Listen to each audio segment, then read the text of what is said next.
Hello, my name is Daniel Perez, and I'm with Alhambra American Little League, and today we're going to be talking about scorekeeping, specifically how to set up for the game before the game starts. The first thing we're going to talk about is what to bring to the park with you.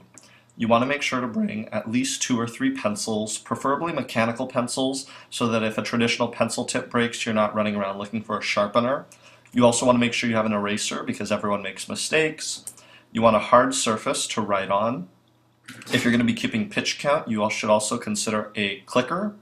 And I also recommend you bring someone with you, a friend who can keep track of the game in case you miss something and you need to ask a question, or one of you keeps the score, one of you keeps the pitch count. It's always nice to have someone there with you. After you come to the park, you're prepared, you want to go over to the snack bar and pick up the scorebook. And though it varies by brand, most scorebooks are going to look something like this, with all of the diamonds for writing in what happens during each at-bat. You're going to have the space for the lineup and the information at the top. So when you get the scorebook before the game starts, you can go ahead and fill in the information for the teams. So if the Braves are playing and they're the home team, we're going to go ahead and note that. They're playing against the Yankees, where they're playing, Granada Diamond 1 for instance, and then when we're playing. At the end of the game, we can write down what time the game ends, ask the umpire to sign it, and then we can continue. So after you fill in this information, we're going to want to get these lineup cards from the managers. So about 15 minutes before the game, you should ask both of the managers for their lineup cards. Very rarely will they have it 15 minutes before the game, but the sooner you ask for it, the sooner you'll get it, because there's nothing worse than getting the lineup card 10 seconds before the first pitch and having to write that information down. The lineup cards are going to look something like this. The managers will have filled in their information, and usually, ideally, this is what the lineup cards will be looking like, with the first name, last name, uniform number, and their position. If this numerical denoting of the position is confusing to you, you want to go ahead and make sure you learn to commit these numbers to memory, the numerical abbreviations for the positions. Pitcher, catcher, first base, second base, third base, shortstop, left, center, and right field is the chronological order for the numerical abbreviations. And that will come to you after a few games. If you get the scorecards or the lineup cards looking like this with the positions in shorthand, that's fine. We just want to stick to the numerical standard.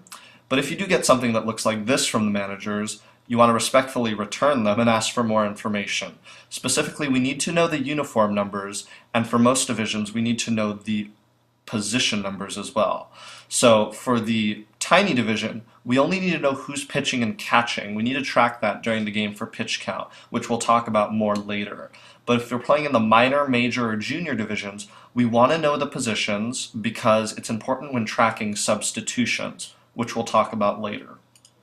After we get our lineup card, we're going to go back to our scorebook and transfer the information in the lineup card into the lineup section of the scorebook. So ideally, the information will look something like this.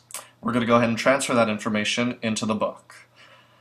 Make sure you keep track of the boxes because each single box corresponds to one player, so skip spaces as appropriate. These extra lines are for substitutions, which again we will talk about later.